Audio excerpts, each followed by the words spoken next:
The yellow Star of David is one of the very well-known images or symbols of the Holocaust. When Germany invaded most of Europe, orders were put through that Jews had to mark themselves out with the yellow Star of David. Now, not everyone wore the yellow star. In some cases, like in most places in Poland, they wore an armband with the Star of David on it. Jews had to, in some cases, go to a police station and purchase stars. They were each given 3 on an uncut roll of material, and using their own very precious food vouchers, had to buy their own markings of discrimination.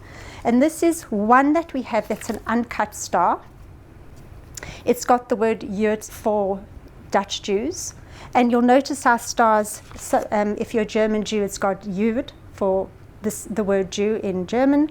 And if you were a French Jew, it would have the word Juif. One of the things about looking at a yellow Star of David on display is that you don't get the opportunity to see what's on the back.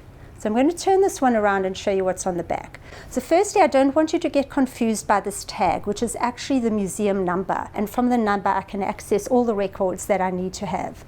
The back of this one shows you that the woman who wore it, Annie Rossler, actually lined it very carefully and very beautifully.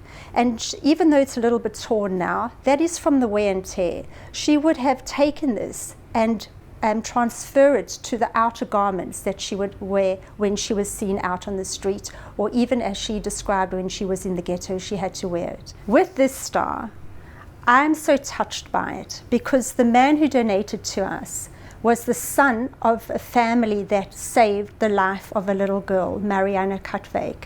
And this is an incredible story. You can see it's got the yellow Star of David and the word Jood on it. So we know it was a Dutch family that it belonged to. It's not something that a curator or anyone should necessarily do, and that is one shouldn't necessarily sticky tape a star to a cardboard. And so it's a star brought in by someone who's called a righteous among the nations, a family that risked their lives to save the life of a Jewish child.